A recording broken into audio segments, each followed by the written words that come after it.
비디오 스크립트, 치매, 사랑, 그리고 아주 느린 작별. 진행자와 의학 전문가 이민혁 박사의 대화로 구성된 스크립트입니다. 진행자, 안녕하세요, 여러분. 채널에 다시 오신 것을 환영합니다. 있잖아요. 제가 나이가 조금씩 들면서 새벽 3시만 되면 문득문득 드는 그런 걱정거리들이 생겼어. 웃음, 주로 두 가지가 계속 맴도는데요. 첫 번째는 바로 저희 애들이죠. 맹세컨대 제 말을 단 한마디도 안 듣는 초능력이라도 생긴 것 같아요. 웃음, 다들 공감하시죠? 이건 뭐 고전이죠. 하지만 두 번째는 이건 좀 달라요. 웃을 일이 아니죠. 저를 정말 진심으로 두렵게 만드는 거예요. 바로 치매입니다. 조롱이 스며드는 공포 같은 거죠. 만약 언젠가 나에게도 저런 일이 생기면 어떡하지?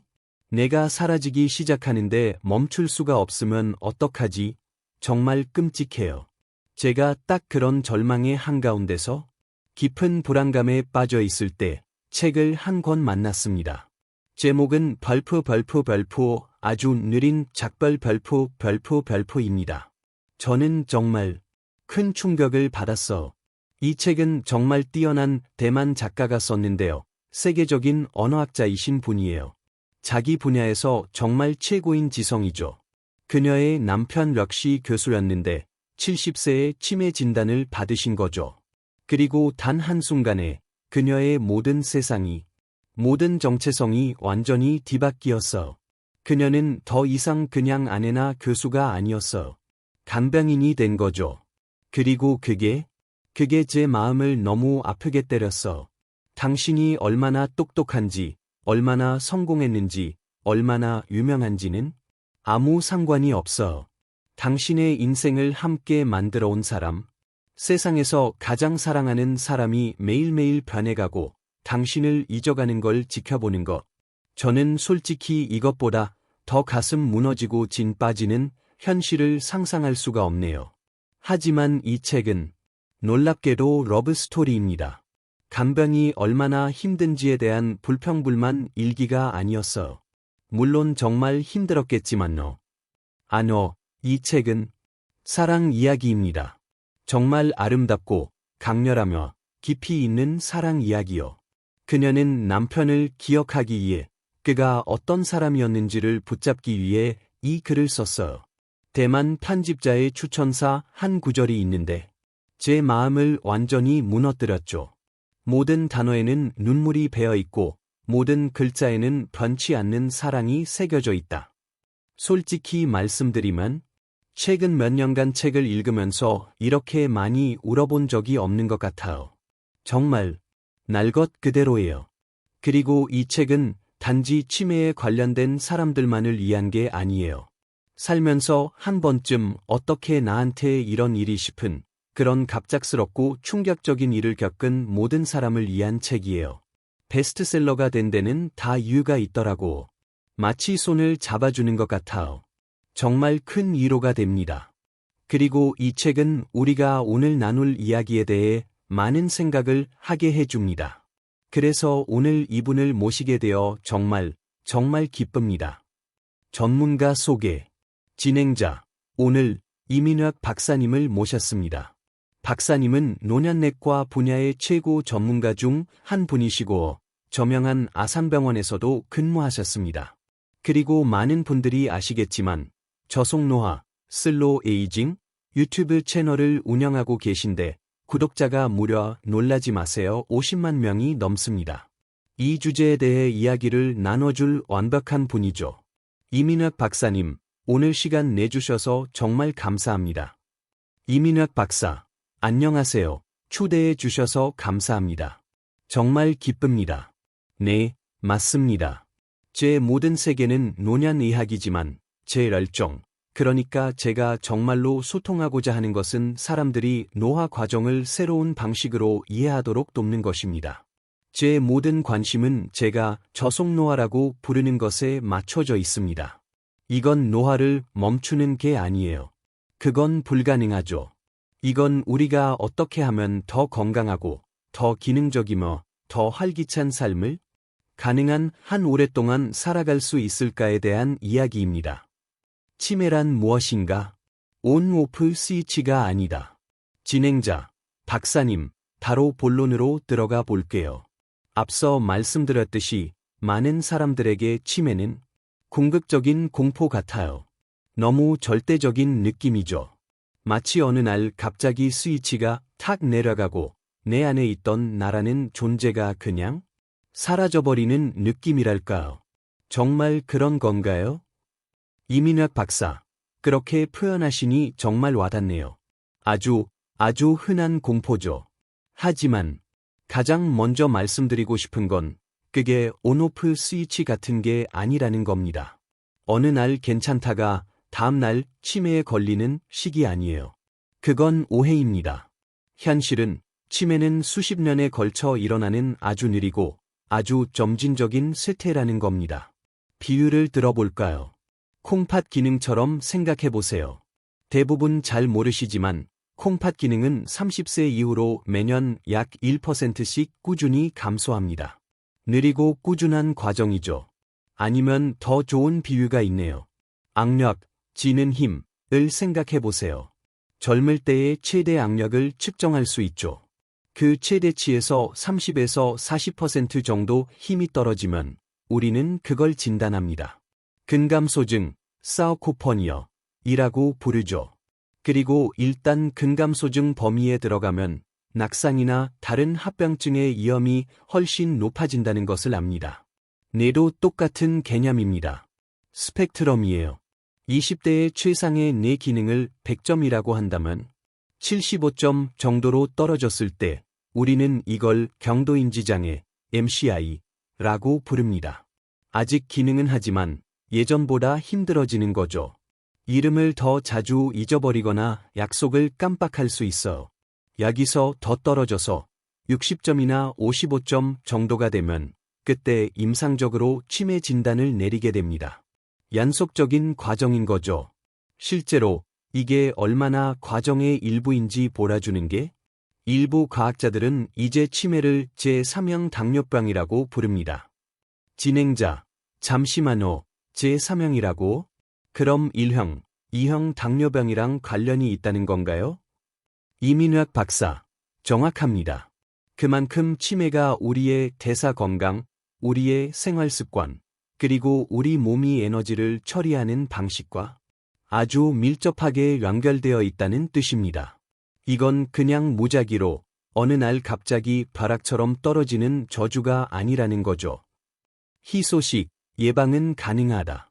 이민혁 박사, 그리고 그게 바로 오늘 제가 여러분께 꼭 전하고 싶은 가장 중요한 메시지로 이어집니다. 이것은 피할 수 없는 운명이 아니라는 겁니다. 보장된 미래가 아니에요. 우리에겐 엄청난 힘이 있습니다. 세계적인 의학 저널 더 렌시트에 발표된 2024년의 대규모 연구에 따르면 치매 사례의 거의 45%가 생활습관 개선을 통해 예방되거나 상당히 지연될 수 있다고 합니다. 진행자, 박사님, 잠깐만요. 45%? 지금 진심이세요? 그건 거의 절반이잖아요. 사람들은 보통 그게 그냥 예전이나 운명이라고 생각하는데 도대체 그게 뭐죠? 그 마법 같은 습관들이 뭔가요? 이민혁 박사, 그게 핵심입니다. 그건 전혀 마법이 아니에요. 우리 모두가 이미 알고 있지만 너무나 자주 무시하는 것들이죠. 연구에서는 몇 가지 핵심 요인을 짚었습니다. 첫째, 만성질환을 관리하라. 이건 타협의 여지가 없습니다. 고혈압, 당뇨, 고콜레스테롤. 이것들은 모두 인지 기능 저하의 로켓 연료입니다. 둘째, 규칙적으로 운동하라. 이건 아무리 강조해도 지나치지 않습니다. 몸에 좋은 것은 뇌에 환상적으로 좋습니다. 셋째, 끄면하고 과음하지 마라. 이것들은 뇌의 직접적인 독소입니다. 넷째, 이건 비교적 새로운 사실인데요. 심각한 장기적 대기 오람을 가능한 한 피하라. 그리고 다섯째, 많은 분들이 놀라시는데 청력과 시력을 정기적으로 검사하라는 겁니다. 필요한 보청기나 안경을 제대로 사용하는 것이 아주 중요한 보호 요인입니다. 내가 듣거나 보기 위해 애를 쓰게 되면 다른 곳에 쓰여야 할 인지적 자원을 소모하게 됩니다. 진행자, 솔직히 말씀드리면 박사님, 그 목록 너무 기본적으로 들리는데요. 그냥 매년 의사 선생님이 제게 하시는 말씀이랑 똑같아요. 이민혁 박사, 그리고 그게 바로 핵심입니다. 웃음, 그게 기초니까요. 우리는 모두 마법의 약, 새로운 영양제, 이것 하나면 끝 같은 비법을 찾고 있죠. 하지만 집을 지탱하는 건 결국 기초공사입니다. 하지만 그 기초 위에 또 다른 층이 있습니다. 우리는 두 가지 다른 종류의 지능에 대해 생각해야 해요. 이렇게 생각해 보시죠. 첫째는 별표 유동지능, 플루이드 인텔리전스, 별표입니다. 이건 당신의 순수한 처리 속도죠. IQ, 반응 시간, 암산 능력, 새로운 퍼즐을 푸는 능력 같은 거. 이 유동지능은 정점을 찍고 안타깝게도 20대와 30대부터 저하되기 시작합니다. 그리고 앞서 말했듯이 술을 많이 마시거나 대사 건강이 나쁘면 훨씬 더 빨리 저하되죠. 하지만 그 다음엔 별표 결정지능, 크리스탈라이즈드 인텔리전스, 별표이 있습니다. 이건 당신의 지혜입니다. 축적된 지식, 어휘력, 경험, 삶의 패턴을 읽는 능력 같은 거죠. 그리고 여기 아주 아름답고 희망적인 소식이 있습니다. 이 지능, 즉 당신의 지혜는 당신이 활동적이기만 하다면 평생에 걸쳐 계속 성장할 수 있다는 겁니다. 신체적으로, 사회적으로, 인지적으로 계속 활동한다면 말이죠. 핵심은 스스로에게 계속 도전하는 겁니다. 제가 현역, 액티브 두티, 마인드셋이라고 부르는 것. 즉, 인생의 관객이 아니라 여전히 참여자라는 생각을 받아들인다면 유동지능의 자연스러운 쇠퇴를 상쇄하고도 남을 만큼의 지혜를 쌓을 수 있습니다. 깜빡하는 순간 치매. 진행자, 그 말씀은 정말 와닿네요. 하지만 걱정을 안 하기가 힘들어. 솔직히 저도 이제 50대인데 벌써부터 그 고전적인 깜빡깜빡하는 순간들을 겪고 있거든요. 샤워하다가 완전히 멍해져요. 잠깐만, 내가 세수를 머리 감기 전에 했던가, 후에 했던가, 냉장고까지 분명한 목적을 갖고 걸어가서 문을 열고는 그냥 멍하니 서 있어. 내가 애 왔는지 완전히 잊어버린 거죠. 심지어는 손에 떡하니 들고 있으면서 내 핸드폰 어디 갔지? 하고 미친 듯이 찾을 때도 있어. 웃긴 일이지만 이런 작은 일들이 쌓이다 보면 그 두려움이 그냥 스멀스멀 기어나와. 혹시 이게 그건가? 이게 그 시작인가? 하는 생각이 들 수밖에 없죠. 이민혁 박사.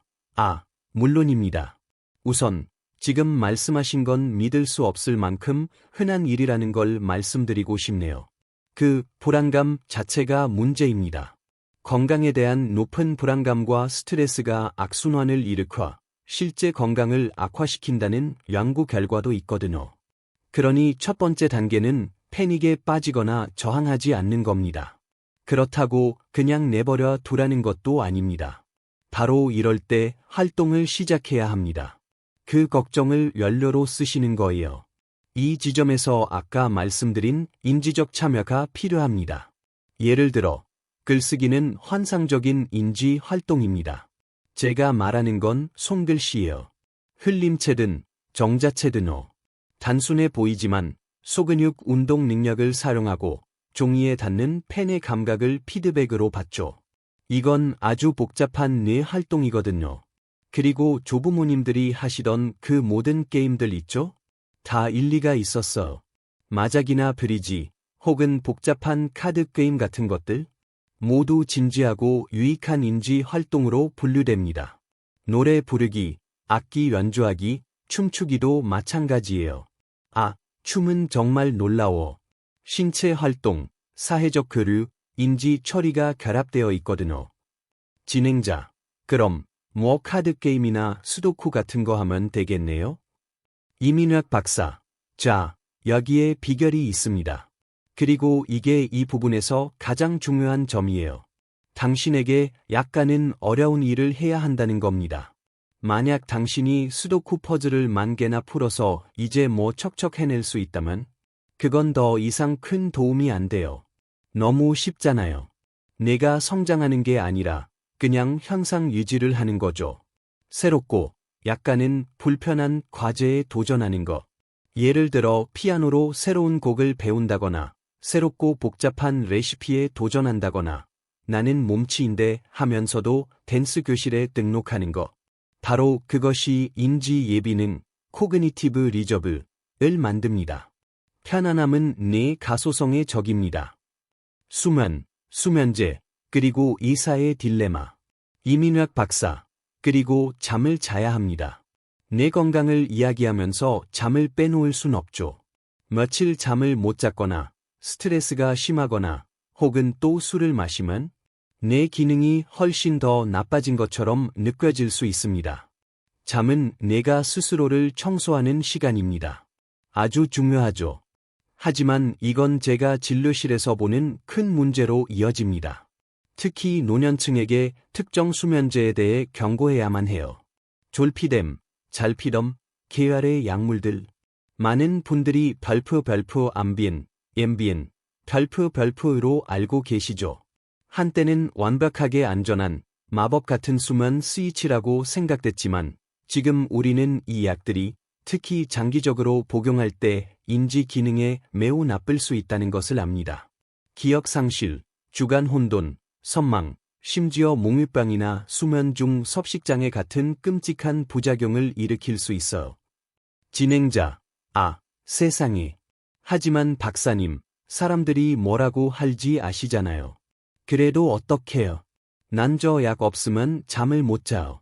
약 없으면 엉망이 된다고 얼마나 많은 사람들이 예존하는데요. 이민혁 박사, 그게 바로 덫입니다. 생리학적, 심리학적 덫이죠. 며칠 밤은 효과가 아주 좋습니다. 저도 부정하지 않아요. 하지만 우리 뇌는 믿을 수 없을 만큼 빨리 내성이 생깁니다. 빠르면 2주 만에도 생기죠. 그럼 같은 효과를 위해 더 많은 약이 필요하게 됩니다. 그리고 더 나쁜 건 약을 끊으려고 하면 이전보다 1000배는 더 잠들기 힘들어지는 격렬한 별표 반동성 불면증, 리바운드 인삼니어, 별표이 온다는 겁니다. 진짜 해결책, 지속 가능한 해결책은 애초에 잠을 못 자는지를 고치는 겁니다. 기저에 깔린 불안 때문인가? 우울증 때문인가? 밤새 핸드폰을 들여다보는 나쁜 수면 이생 때문인가? 우리는 근본 원인을 치료해야 합니다. 하지만 이게 바로 제가 의사로서 매일 마주하는 딜레마입니다. 환자들을 교육하기가 너무 힘들어. 그들은 빠른 해결책을 원해요. 알약을 원하죠. 저는 진료실에서 20분 동안 수면 이생, 해질녘 산책의 이점, 불면증 인지행동 치료, 식단, 운동을 설명할 수 있어. 하지만 전 알죠? 환자들은 그저 제가 처방전을 써주기만을 기다리고 있다는 거로. 진행자, 우린 참 고집이 세죠. 그렇죠? 웃음, 자기 방식에 갇혀 있어. 특정 나이가 지나면, 이사 양반, 내 몸은 내가 알아요. 난 이게 필요하다고. 그냥 약이나 줘. 우리가 인생 전체를 바꿔야 한다는 말을 듣기 싫어하죠. 이민혁 박사, 맞습니다. 한숨 70년 동안 가져온 습관을 바꾸게 하는 건 정말 힘든 일입니다. 제 분야에서 이건 정말 심오한 딜레마예요. 뭐가 도움이 되는지 알지만 그게 그들이 원하는 쉬운 답이 아니니까요. 아무도 말하지 않는 간병의 현실. 진행자, 이런 생각을 하니까 우리가 얼마나 고집스럽고 변하기 힘든 존재인지 생각하니까 다시 그 책, 아주 느린 작별로 돌아가게 되네요. 제 마음이 너무 아팠어. 그 책은 우리가 애써 외면하는 진실을 조명하거든요. 많은 면에서 환자, 그들이 알던 그 사람은 이미 떠나버린 거죠. 그리고 남겨진 사람, 즉 간병인이 매일매일 고통받는 당사자가 되는 거예요. 그들의 삶은 그냥 멈춰버리는 거죠. 완전히 보류되는 거예요. 이민혁 박사, 그건 인간이 겪을 수 있는 가장 끔찍하게 힘든 상황 중 하나입니다. 저는 개인적인 경험이 있어 저희 할아버지께서 알츠하이머를 앓으셨거든요. 많은 분들이 그렇듯 상태가 안 좋아지셨죠.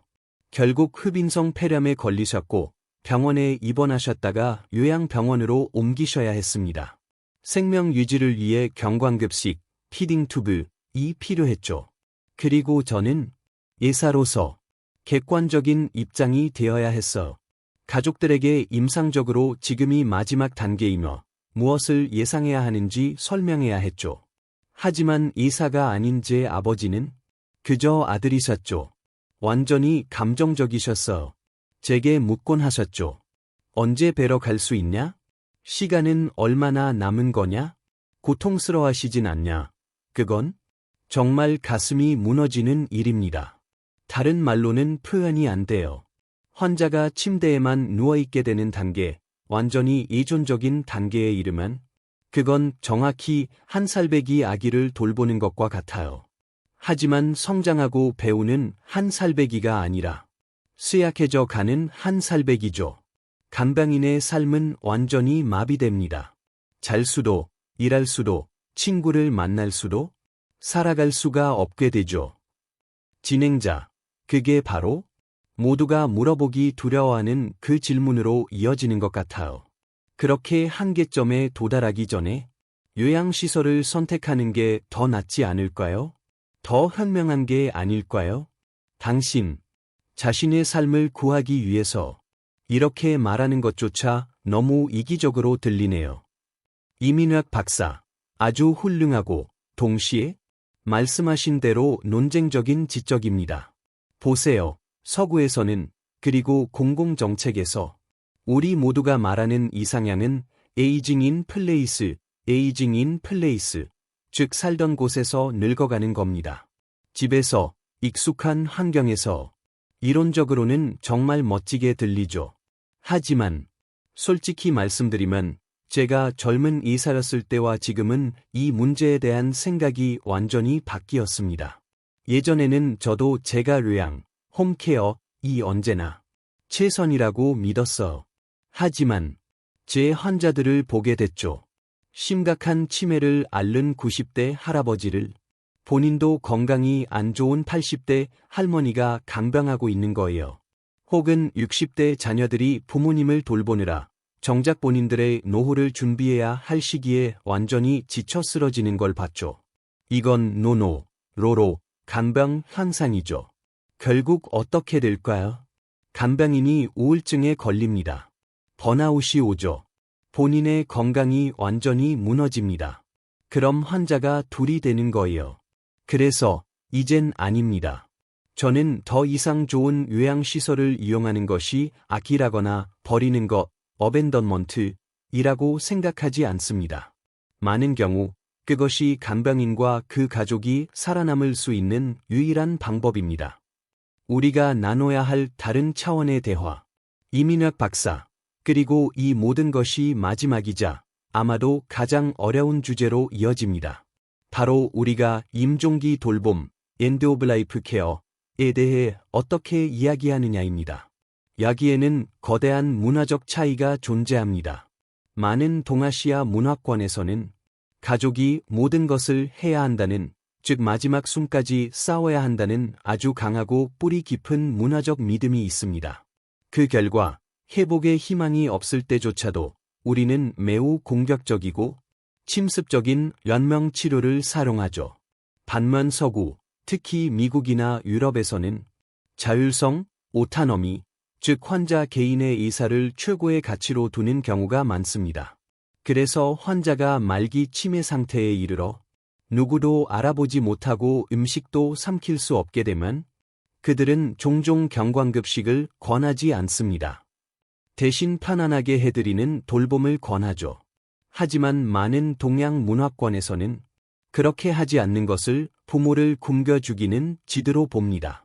옳은 것에 대한 근본적인 개념 자체가 완전히 다른 겁니다. 그리고 이런 현실이 결국 솔직히 말해 막대한 일의 비용과 제 생각에는 불필요한 고통으로 이어진다고 봅니다. 사람들이 존엄사, 데스 이드 디그너티에 대해 이야기하기 시작했죠. 그건 그것대로 하나의 대화입니다. 하지만 그보다 더 즉각적이고 실질적으로 우리에게 필요한 대화는 일의 기술의 한계에 대한 것입니다. 우리는 어디서 선을 그어야 할까요? 하지만 저는 희망적입니다. 좋은 소식은 베이비붐 세대. 그들은 자신의 부모님이 중환자실에서 고통받는 것을 지켜봤습니다. 요양병원에서 기계의 의존에 겨우 연명하는 모습을 봤죠. 그리고 그 세대는 지금 아주 큰 목소리로 말하고 있어. 나는 저렇게 되고 싶지 않다. 그들은 다른 방식을 요구하고 있습니다. 그래서 저는 이 어렵고 복잡한 대화가 앞으로 몇 년 안에 바뀔 것이고 더 나은 방향으로 바뀔 것이라 굳게 믿습니다. 진행자, 이민혁 박사님, 저는 정말 감사합니다. 오늘 말씀은 믿을 수 없을 만큼 통찰력이 넘쳤고, 솔직히, 정말 감정적으로도 많이 와닿는 대화였습니다. 우리는 이 끔찍한 공포에 대한 이야기로 시작했는데, 박사님은 우리에게 실질적인 희망을 주셨어요. 그 45%의 가능성, 우리가 할 수 있는 기본적인 일들, 스스로에게 도전하는 것의 힘, 수면의 중요성 같은 것들이요. 하지만 동시에 강변과 임종이라는 이 심오하고 어려운 현실을 피하지도 않으셨고, 두 가지 모두를 다룬 대화랐네요. 그리고 이 모든 것이 다시 그 책, 아주 느린 작별을 떠올리게 하네요. 이 끔찍하고 모든 것을 앓아가는 것만 같은 질병의 한가운데에서도 여전히 사랑은 존재하고 여전히 전해져야 할 강력한 이야기가 있다는 것을로.